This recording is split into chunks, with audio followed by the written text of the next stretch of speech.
Good morning बच्चों। आज हम लोग कक्षा 12 जीव विज्ञान में अध्याय 6 वंशानुगति का आणविक आधार का अध्ययन करेंगे। बच्चों, इस अध्याय में हम लोग वंशानुगति का आणविक आधार के विषय में अध्ययन करेंगे। अर्थात इस विषय में हमें क्या अध्ययन करना है। बच्चों, पिछले अध्याय में हमने वंशानुगत या आनुवंशिकता किसे कहते हैं इसका अध्ययन किया था, मेंडल का नियम का अध्ययन किया था और मेंडल ने कहा था या आनुवंशिकता किसे कहते हैं, ठीक है, इसका अध्ययन हमने किया था कि माता पिता के आनुवंशिकीय लक्षणों का उनके संतान में पहुंचना आनुवंशिकता कहलाता है। तो जो आनुवंशिकीय लक्षण हैं जिनको मेंडल ने कारक या जीन कहा, और मेंडल ने यह नहीं बताया कि जो आनुवंशिकीय लक्षण है वही आनुवंशिकीय लक्षण क्या है, आनुवंशिकीय पदार्थ है। वह पदार्थ कौन है इसके विषय में मेंडल ने नहीं बताया, और उस आनुवंशिकीय पदार्थ का रासायनिक संरचना क्या है, उनका आणविक सूत्र क्या है, वह कौन से अणु हैं, इनके विषय में मेंडल ने हमें नहीं बताया। ठीक है, तो इस अध्याय में बच्चों हम यही अध्ययन करेंगे कि आनुवंशिकीय पदार्थ क्या है और उस आनुवंशिकीय पदार्थ का संरचना या उसके अणु क्या है, डीएनए, आरएनए, प्रोटीन आदि के विषय में इस अध्याय में बच्चों हम अध्ययन करेंगे। तो चलिए बच्चों हम अध्ययन करना प्रारंभ करते हैं। कक्षा 12 अध्याय 6 वंशानुगति का आणविक आधार। बच्चों 1902 ईस्वी में, बच्चों 1902 ईस्वी में ध्यान रखिएगा, 1902 ईस्वी में एक वैज्ञानिक है जिनका नाम है सर्टन व बोबेरी। यह एक वैज्ञानिक है, ठीक है। 1902 में सर्टन व बोबेरी ने यह स्पष्ट कर दिया था कि आनुवंशिकीय पदार्थ गुणसूत्र पर स्थित होते हैं। ठीक है बच्चों, 1902 में सर्टन व बोबेरी, यह क्या है, यह एक वैज्ञानिक है सर्टन व बोबेरी, इन्होंने स्पष्ट कर दिया था कि जो आनुवंशिकीय पदार्थ हैं वह गुणसूत्र पर स्थित होता है। अब बच्चों हम लोग देखेंगे कि यह गुणसूत्र क्या होता है जिन पर आनुवंशिकीय पदार्थ स्थित होते हैं। बच्चों हमारा शरीर असंख्य कोशिकाओं से मिलकर बना होता है। यह जो मेरा शरीर है बच्चों, ठीक है, यह असंख्य कोशिकाओं से मिलकर बना हुआ है। इस असंख्य कोशिका में से यदि कोई एक कोशिका हम निकाल लें, असंख्य कोशिकाओं से मेरे शरीर का निर्माण हुआ है, उसमें से कोई एक कोशिका यदि हम निकाल दें, मान लीजिए मैंने जो एक कोशिका मैंने निकाला, ठीक है, वह कोशिका मान लीजिए यह क्या है, वह कोशिका है जिसको मैंने निकाला, और इस कोशिका में बच्चों केंद्रक पाया जाता है। इस कोशिका में पाया जाता है केंद्रक, और बच्चों यदि इस केंद्रक को हम और जूम करें, इस केंद्रक को और हम जूम करके देखें, बड़ा करके देखें, तो हम देखेंगे इसमें इस तरह से संरचनाएं पाई जाती हैं।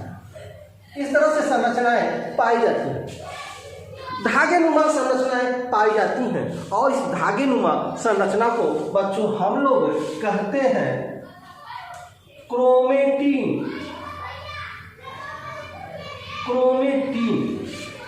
तंतु।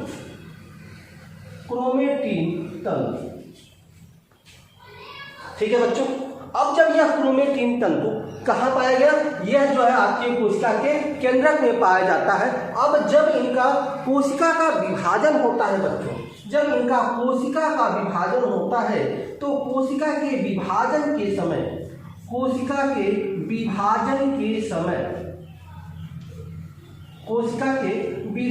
समय यह जो क्रोमेटिन तंतु है वह टूट जाता है, छोटे छोटे टुकड़ों में हो जाता है, ठीक है, और यह मोटे मोटे और छोटे टुकड़ों में टूट जाता है।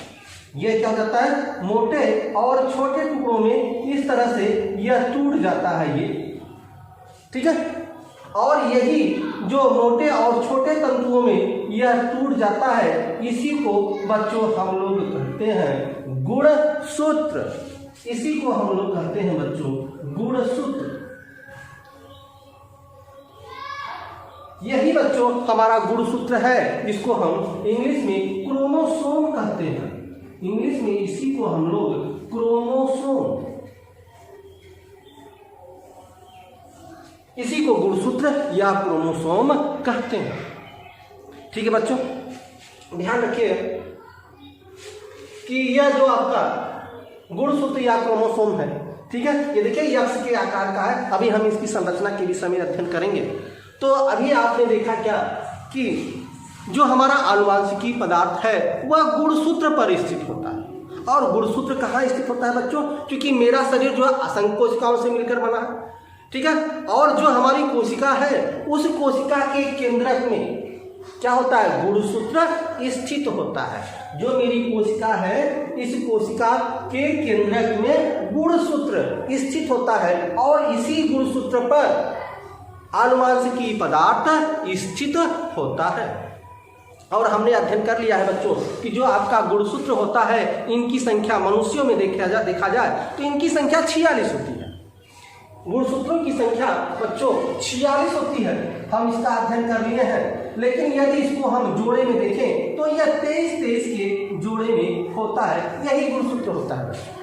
और हमने यह भी जो है अध्ययन कर लिया है कि मानव में जो है नर और मादा, जो नर और मादा है, नर में यक्ष वाई पाया जाता है और मादा में यक्ष गुणसूत्र पाया जाता है, ठीक है। अब हम जब इनका निषेचन की क्रिया संपन्न कराते हैं तो देखते हैं आप यक्ष और वाई,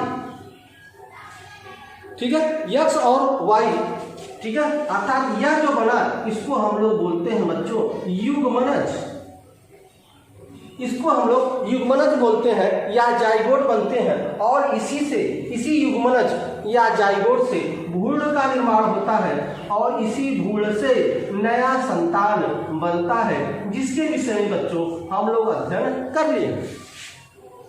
तो ध्यान रखिएगा बच्चों, यह जो युग्मनज है, ठीक है, या जाइगोट है, यह क्या करता है, एक पीढ़ी से दूसरे पीढ़ी के बीच, ठीक है, कड़ी का काम करता है, जोड़ने का काम करता है। यह इनके माता पिता है, यह बच्चा है, इनका संतान है। तो इन दोनों को अर्थात एक पीढ़ी से दूसरे पीढ़ी में जोड़ने का काम करता है युग्मनज या जाइगोट। और जो युग्मनज या जाइगोट है इसी पर क्या स्थित होता है, इसी पर आनुवांशिकी पदार्थ स्थित होता है।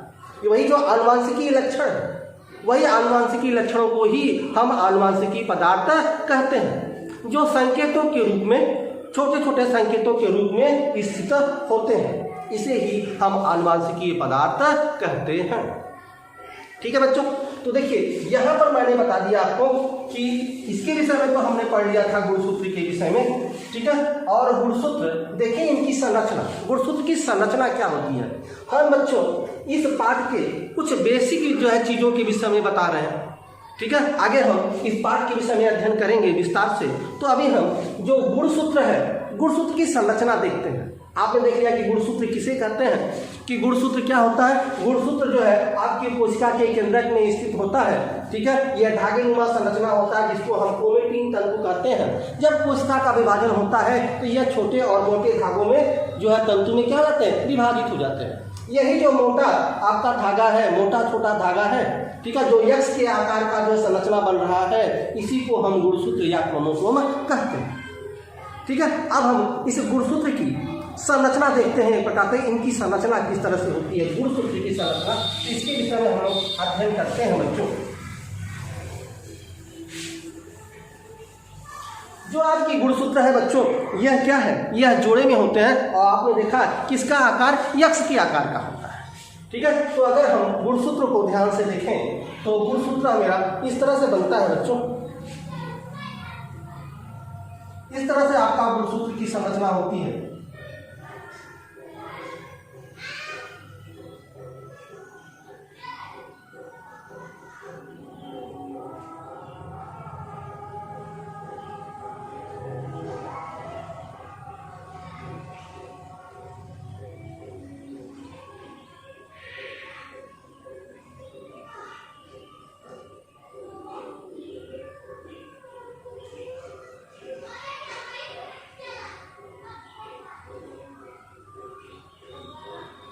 इस तरह से बच्चों हमारी गुणसूत्र की संरचना होता है और यहाँ इस तरह से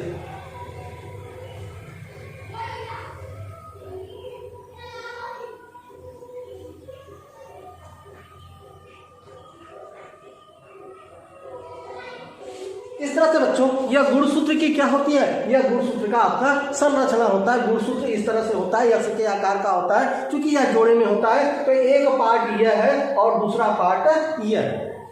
गुणसूत्र का एक पार्ट यह है, दूसरा पार्ट यह है। तो आपको पता है कि गुणसूत्र जोड़े में पाया जाता है, 23-23 के जोड़ों में पाया जाता है। तो यदि इस गुणसूत्रों को, यह गुणसूत्र है, ठीक है, तो इस गुणसूत्रों पर खोज की गई। क्योंकि आपने देखा कि 1902 में शटलवा बोवेरी ने यह स्पष्ट कर दिया कि आनुवांशिकीय पदार्थ गुणसूत्र पर ही स्थित होते हैं। ठीक है, यह स्पष्ट कर दिया 1902 में ही। जब इस पर और प्रयोग किया गया तो गुणसूत्रों को इस काटकर इसको खींचा गया। इस गुणसूत्र को काट दिया गया, इस तरह से यहाँ पे काट कर जो है इसको खींचा गया, खोज किया गया कि देखिए इसमें कहाँ पर है वह आनुवांशिकीय पदार्थ। जब इसकी खोज की गई, ठीक है, जब इसको काट कर खींचा गया, ठीक है, तो इस तरह से बच्चों, इस तरह से संरचनाएं प्राप्त होती हैं, इस तरह से। और इस तरह से संरचनाएं प्राप्त होती हैं बच्चों, ठीक है। और यहां पर 1 2 3 4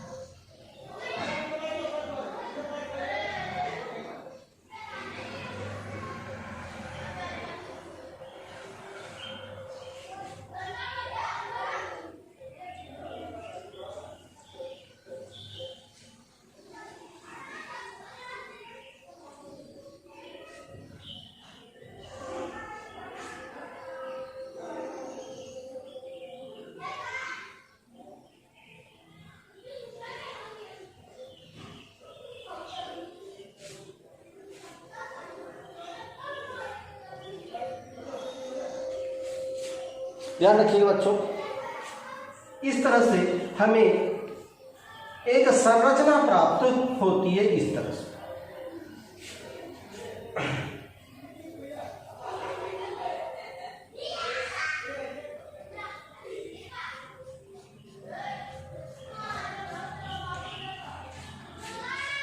ठीक है बच्चों, और यहां पर देखेंगे कि जब गुणसूत्रों को इसको खोला गया, खींचा गया, तो हमने देखा कि इस तरह से संरचनाएं प्राप्त होती हैं। और यह जो संरचनाएं प्राप्त होती हैं बच्चों, यहां पर प्राप्त हुआ न्यूक्लिक अम्ल। न्यूक्लिक अम्ल यहां प्राप्त हो गया बच्चों, न्यूक्लिक अम्ल। ठीक है, जब इसको और खींचा गया, जब इसको खींचा गया तो प्राप्त हुआ न्यूक्लिक अम्ल। इसको और खींचा गया बच्चों तो यह प्राप्त हुआ, आगे चल के यहां प्राप्त हुआ प्रोटीन।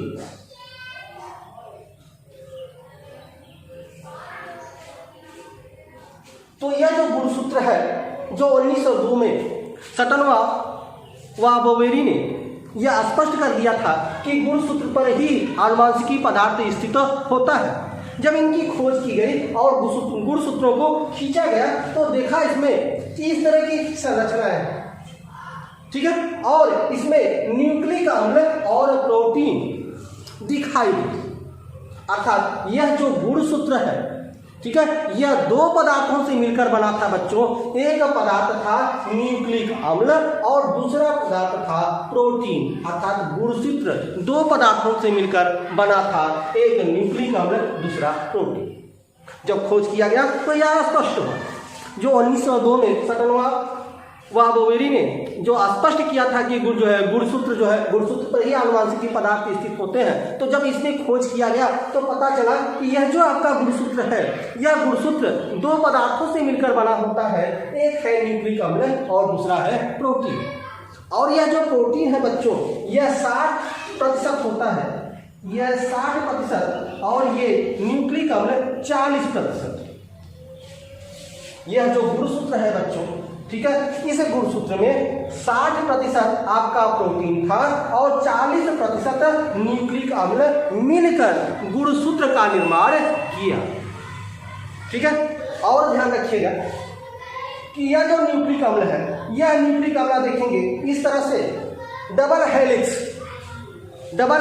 अर्थात द्विकुंडलित, डबल हेलिक्स या द्विकुंडलित। यह रस्सी की तरह, देखिए यह रस्सी की तरह है, दो रस्सी है, द्विकुंडलित है।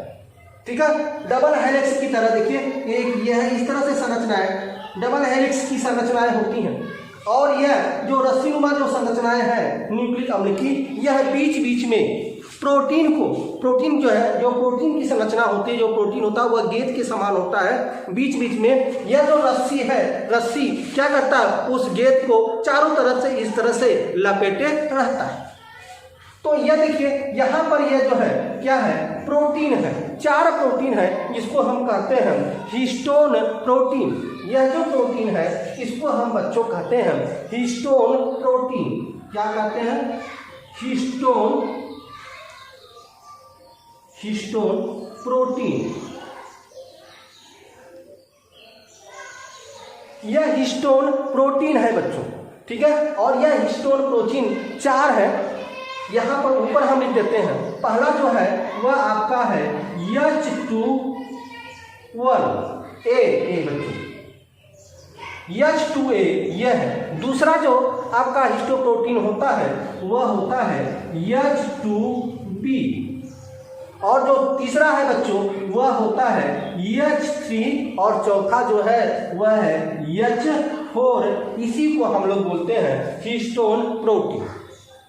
ठीक है, जगह जगह पर यह हिस्टोन प्रोटीन होता है, जिसको न्यूक्लिक अम्ल जो है गेंद की समान हिस्टोप्रोटीन होता है, जिसको न्यूक्लिक अम्ल जो है बांधे रहता है, चारों तरफ से लपेटे रहता है। इस तरह से इसकी संरचना यह गुणसूत्र की होती है। ठीक है बच्चों, तो यह तो आपको समझ में आ गया, ठीक है, कि यह गुणसूत्र क्या है। अभी तक हम आपको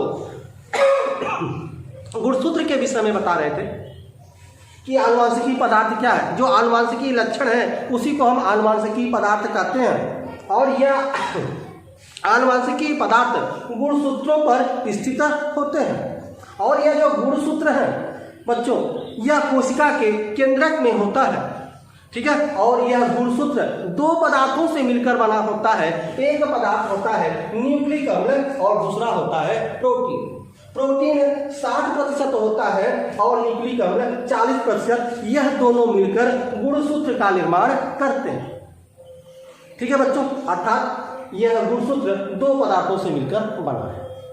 अब समस्या यह आ गई वैज्ञानिकों में कि गुणसूत्र तो दो पदार्थों से मिलकर बना है, ठीक है, एक है न्यूक्लिक अम्ल, दूसरा है प्रोटीन। तो इन दोनों में से कौन सा पदार्थ आनुवांशिकी पदार्थ है, यह वैज्ञानिकों में समस्या है। ठीक है, क्योंकि 1902 में यह कहा गया था कि जो आनुवांशिकी पदार्थ हैं वह गुणसूत्र पर स्थित होते हैं। तो गुणसूत्र पर दो पदार्थ स्थित है, एक न्यूक्लिक अम्ल दूसरा प्रोटीन। ठीक है, तो कौन सा आनुवांशिकी पदार्थ है, यह प्रोटीन आनुवांशिकी पदार्थ है या न्यूक्लिक अम्ल है। इस आनुवांशिकी पदार्थ पर बहुत अधिक खोजें की गई। अब पहले के वैज्ञानिकों ने, ठीक है, यह अनुमान लगाया कि प्रोटीन ही आनुवांशिकी पदार्थ है। क्यों इन्होंने यह अनुमान लगाया कि प्रोटीन ही आनुवांशिकी पदार्थ है? क्योंकि प्रोटीन बच्चों 20 प्रकार के अमीनो अम्ल से मिलकर बना होता है। यह जो प्रोटीन है बच्चों, यह प्रोटीन जो है 20 प्रकार के अमीनो अम्ल से मिलकर बना होता है। 20 प्रकार के अमीनो अम्ल से मिलकर बना होता है यह आपका प्रोटीन, ठीक है। और जो आपका न्यूक्लिक अम्ल है, यह न्यूक्लिक अम्ल जो है यह दो होता है, एक आपका होता है डीएनए और दूसरा होता है आरएनए, ठीक है। तो वैज्ञानिकों ने कहा कि चूंकि प्रोटीन जो है 20 प्रकार के अमीनो अम्ल से मिलकर बना हुआ है और जो माता पिता के आनुवंशिक लक्षण हैं जो उनके संतान में जाते हैं उनमें बहुत अधिक विविधता होती है, इसलिए प्रोटीन ही आनुवंशिक पदार्थ होगा। क्योंकि प्रोटीन 20 प्रकार के अमीनो अम्ल से मिलकर बना है, इसलिए प्रोटीन ही आनुवंशिक पदार्थ हो सकता है। न्यूक्लिक अम्ल नहीं हो सकता, क्योंकि न्यूक्लिक अम्ल जो है डीएनए और आरएनए से ही मिलकर बना हुआ है और डीएनए और आरएनए में 4 प्रकार के न्यूक्लियोटाइड होते हैं। 4 प्रकार के न्यूक्लियोटाइड से इनका निर्माण होता है। तो 4 प्रकार के न्यूक्लियोटाइड जो है कैसे जो है जीवों की विविधता के विषय में, ठीक है, यह निर्भर करेंगे किस तरह से जो जीवों की विविधता है, ठीक है, उनका आनुवंशिक पदार्थ यह कैसे सिद्ध हो सकते हैं, क्योंकि यह 4 प्रकार के न्यूक्लियोटाइड से ही मिलकर बना है। इसलिए वैज्ञानिकों ने अनुमान लगाया कि नहीं, यह तो नहीं हो सकता, ठीक है, यह प्रोटीन हो सकता है, क्योंकि प्रोटीन 20 प्रकार के अमीनो अम्ल से मिलकर बना हुआ है। इसलिए जीवों की विविधता में ही, अर्थात उनके आनुवंशिक पदार्थ में जो जीवों का आनुवंशिक लक्षण है, जो माता पिता का आनुवंशिक लक्षण उनके संतानों में स्थानांतरित होता है, यह अमीनो अम्ल ही हो सकता है, प्रोटीन ही हो सकता है, ठीक है। इस तरह से जो पहले के वैज्ञानिक थे उनमें यह धारणा थी, ठीक है। लेकिन प्रयोगों द्वारा स्पष्ट हो गया कि आनुवंशिक पदार्थ प्रोटीन नहीं बल्कि क्या है, न्यूक्लिक अम्ल है, ठीक है बच्चों। यही हम पढ़ रहे हैं वंशानुगत का आणविक आधार, अर्थात जो हमारा आनुवंशिक पदार्थ है, जो माता पिता के आनुवंशिक लक्षण है, अर्थात जो आनुवंशिक पदार्थ है वह कैसे उनके संतानों में संचरित होते हैं, ठीक है, उसके विषय में हम अध्ययन कर रहे हैं। और यह कहा गया कि यह 2 प्रकार का होता है, न्यूक्लिक अम्ल और प्रोटीन। तो पहले के वैज्ञानिकों ने यह अनुमान लगाया था कि प्रोटीन ही आनुवंशिक पदार्थ है, लेकिन बाद के प्रयोगों द्वारा यह सिद्ध हो गया कि प्रोटीन आनुवंशिक पदार्थ नहीं है, ठीक है। न्यूक्लिक अम्ल आनुवंशिक पदार्थ है, अर्थात हम आगे इन प्रयोगों के विषय में भी अध्ययन करेंगे कि किस तरह से न्यूक्लिक अम्ल आनुवंशिक पदार्थ है और प्रोटीन आनुवंशिक पदार्थ नहीं है। इसके विषय में हम जो है प्रयोगों द्वारा अध्ययन करेंगे, ठीक है। अभी हम न्यूक्लिक अम्ल के इतिहास के विषय में थोड़ा सा अध्ययन कर लेते हैं कि न्यूक्लिक अम्ल को सर्वप्रथम किस वैज्ञानिक ने खोजा और इनका न्यूक्लिक अम्ल नाम किसने दिया, इसके विषय में अध्ययन कर लेते हैं। फिर हम आगे अध्ययन करेंगे कि आनुवंशिक पदार्थ न्यूक्लिक अम्ल ही है, ठीक है, इसके प्रयोगों के विषय में अध्ययन करें। तो बच्चों, अभी तक हमने इस अध्याय का बेसिक चीजें आपको बताने का प्रयास किया है, ठीक है, कि आनुवंशिक पदार्थ जो है वह गुणसूत्र पर स्थित होता है। और गुणसूत्र, क्योंकि हमारा शरीर अनेक कोशिकाओं से मिलकर बना हुआ है, असंख्य कोशिकाओं से मिलकर बना हुआ है। यदि एक कोशिका को निकालें और उस कोशिका के बीच में एक केंद्रक होता है, उस केंद्रक को यदि हम जूम करके देखें, बड़ा करके देखें, तो उस केंद्रक में हमें धागेनुमा संरचनाएं प्राप्त होती हैं। इसे ही हम लोग क्या कहते हैं, गुणसूत्र कहते हैं। और इसी गुणसूत्र पर आनुवंशिक पदार्थ स्थित होते हैं। और हमने यहाँ देखा कि यह जो गुणसूत्र है, यह गुणसूत्र बच्चों 2 पदार्थों से मिलकर बना होता है। एक होता है न्यूक्लिक अम्ल, दूसरा होता है प्रोटीन। प्रोटीन 60% और न्यूक्लिक अम्ल 40% मिलकर गुणसूत्र की रचना या निर्माण करते हैं, ठीक है। तो अब हम देखेंगे न्यूक्लिक अम्ल का इतिहास। यह तो हमने बेसिक चीजें बता दिया, तो अब हम न्यूक्लिक अम्ल का इतिहास के विषय में पढ़ेंगे कि न्यूक्लिक अम्ल की खोज किसने की।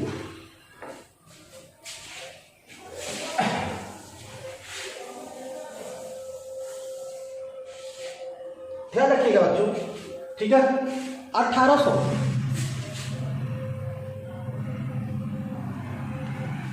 वैज्ञानिक थे, ठीक है, स्वीडन के वैज्ञानिक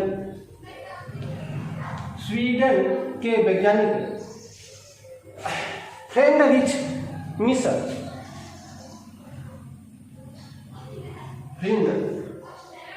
फ्रेडरिच मिशर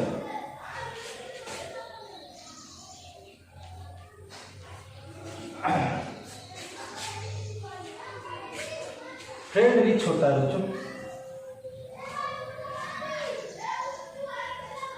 फ्रेडरिच मिशर, यह एक वैज्ञानिक का नाम है और यह स्वीडन के वैज्ञानिक हैं, ठीक है, फ्रेडरिच मिशर।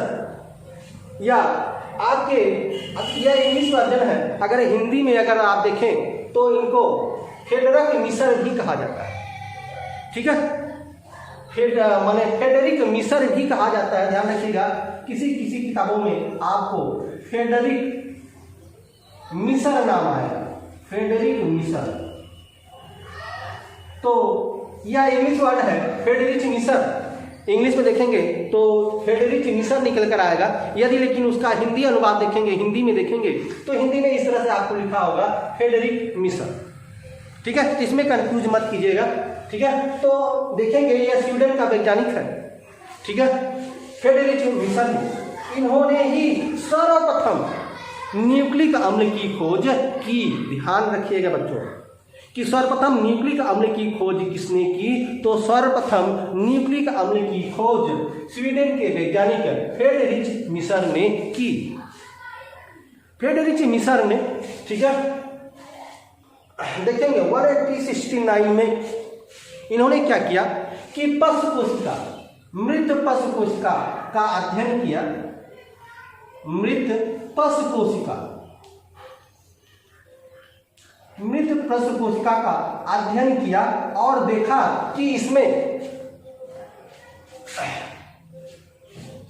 फास्फोरस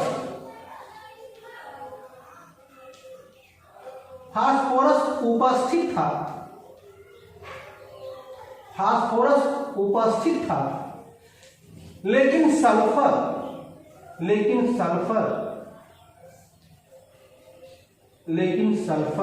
अनुपस्थित था,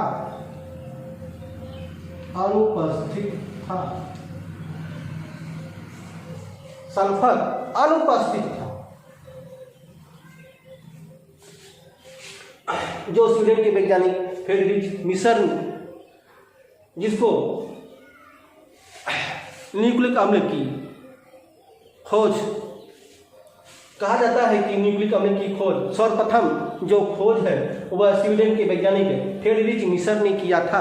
और फ्रेडरिच मिशर ने मृत पशु कोशिकाओं का अध्ययन किया और उसमें उन्होंने पाया कि फास्फोरस की उपस्थिति था उसमें, ठीक है, और सल्फर अनुपस्थित था, जिसके आधार पर इन्होंने बताया कि यह जो है आपका न्यूक्लिक अम्ल है यह प्रोटीन से अलग है। इस तरह से इन्होंने मृत पशु कोशिका के अध्ययन के आधार पर न्यूक्लिक अम्ल की खोज किया।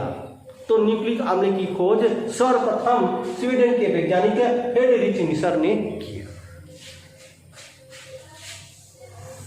ठीक है बच्चों, यह तो हो गया खोज कि न्यूक्लिक अम्ल की खोज सर्वप्रथम किसने की। तो न्यूक्लिक अम्ल की खोज सर्वप्रथम स्वीडन के वैज्ञानिक फ्रेडरिच मिशर ने की। ठीक है, कैसे की? मृत पशु कोशिकाओं का अध्ययन करके, ठीक है, इन्होंने न्यूक्लिक अम्ल की खोज की। तो जो फास्फोरस पाया गया, ठीक है, और सल्फर अनुपस्थित था, ठीक है, उस आधार पर इन्होंने कहा कि यह न्यूक्लिक अम्ल है। चूंकि बच्चों ध्यान रखिएगा, फ्रेडरिच मिशर ने न्यूक्लिक अम्ल नाम नहीं दिया है, ठीक है, इनका नाम इन्होंने क्या दिया, चूंकि न्यूक्लिक अम्ल केंद्रक में पाया जाता है। न्यूक्लिक अम्ल कहाँ पाया जाता है बच्चों? न्यूक्लिक अम्ल केंद्रक में पाया जाता है। अभी आपको हम बताएं कि जो आपका यह गुणसूत्र है, यह गुणसूत्र कहाँ स्थित होते हैं? कोशिका के केंद्रक में स्थित होते हैं यह गुणसूत्र, ठीक है। तो चूंकि फ्रेडरिच मिशर ने कहा, ठीक है, कि यह जो न्यूक्लिक अम्ल है वह केंद्रक में पाया जाता है, न्यूक्लियस में पाया जाता है, तो न्यूक्लियस में पाए जाने के कारण इन्होंने इसका नाम न्यूक्लिन रखा। नाम क्या रखा इसका? इसका नाम न्यूक्लिन रखा। ध्यान रखिएगा बच्चों, न्यूक्लिक अम्ल का नाम न्यूक्लिन किसने रखा? ठीक है, तो न्यूक्लिक अम्ल का नाम न्यूक्लिन, ठीक है, किसने रखा? फेडरिच मिसर ने रखा। ठीक है, बाद में एक वैज्ञानिक जिनका नाम है अल्टमान ने, ठीक है, न्यूक्लिक अम्ल की अम्लीय प्रवृत्ति के कारण, अम्लीय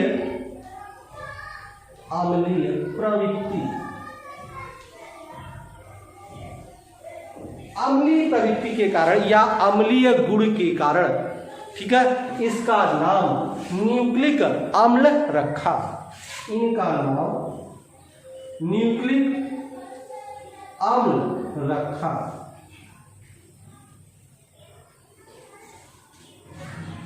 ठीक है बच्चों, ध्यान रखिएगा फिर से एक बार कि जो आपका न्यूक्लिक अम्ल है, न्यूक्लिक अम्ल की खोज सर्वप्रथम किसने की? तो स्वीडन के वैज्ञानिक फेडरिच मिसर ने की। उसने मृत पशु कोशिकाओं के विषय में अध्ययन किया, ठीक है, और जिसके आधार पर न्यूक्लिक अम्ल की खोज की।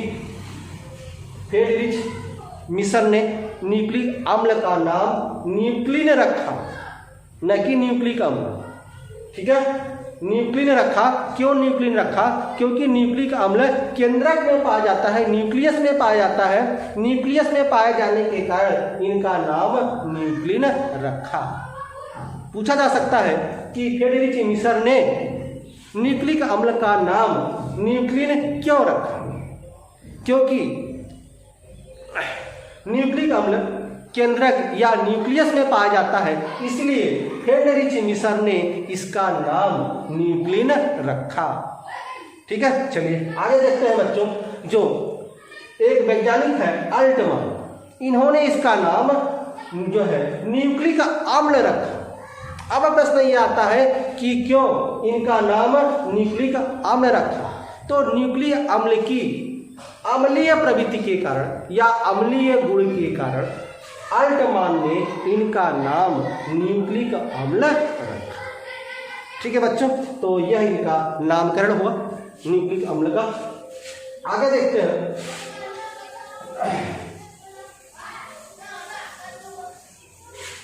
यह जो बच्चों न्यूक्लिक अम्ल है, यह न्यूक्लिक अम्ल दो प्रकार का होता है। यह जो न्यूक्लिक अम्ल है बच्चों, न्यूक्लिक अम्ल दो प्रकार का होता है।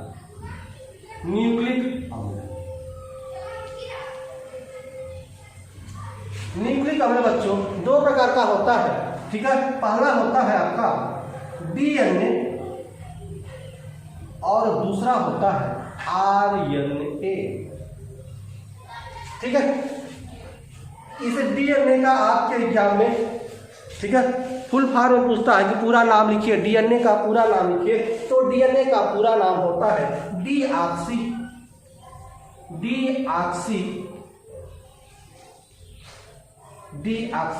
राइबो न्यूक्लिक अम्ल।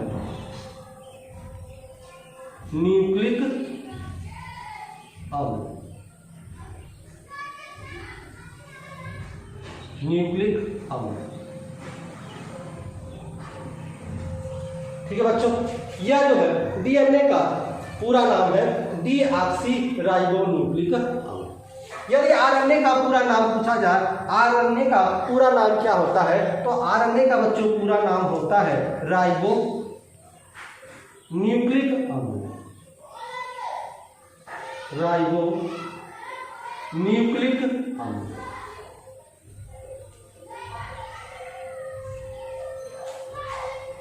ठीक है बच्चों, तो ध्यान रखिएगा, जो आपका न्यूक्लिक अम्ल है, न्यूक्लिक अम्ल दो प्रकार का होता है। एक होता है डीएनए और दूसरा होता है आरएनए। डीएनए का पूरा नाम है डीऑक्सी राइबो न्यूक्लिक अम्ल और आरएनए का पूरा नाम होता है राइबो न्यूक्लिक अम्ल। ठीक है बच्चों, तो हमने आज आपको ठीक है।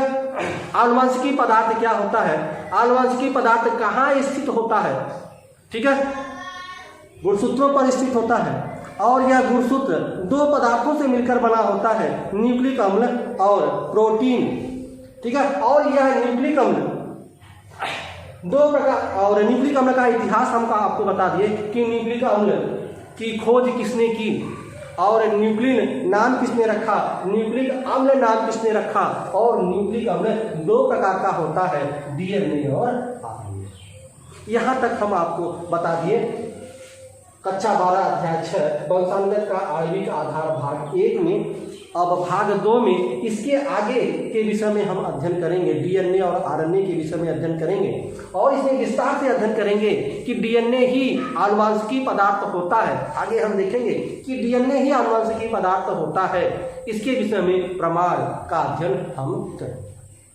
ठीक है बच्चों, तो चलिए आपने जो पढ़ा है उसके विषय में छोटा सा कुछ प्रश्न जो आप कमेंट बॉक्स में आप उत्तर देंगे उसका। तो पहला प्रश्न यही है कि आनुवंशिकी पदार्थ कहाँ स्थित होते हैं। प्रश्न नंबर 2, न्यूक्लिक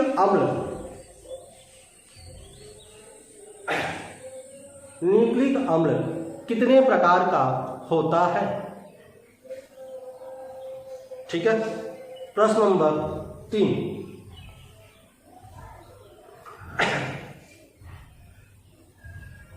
प्रश्न नंबर 2 हो गया। प्रश्न नंबर 3, न्यूक्लिन नाम किसने रखा। यह 3 प्रश्न है, तीनों बहुत ही छोटा प्रश्न है, ठीक है। अगर आपने ध्यान से पढ़ा होगा तो तीनों का उत्तर आप कमेंट बॉक्स में दे सकते हैं आसानी से। आप कमेंट बॉक्स में इसका उत्तर दें और आगे अगले वीडियो में, तब तक के लिए बच्चों धन्यवाद।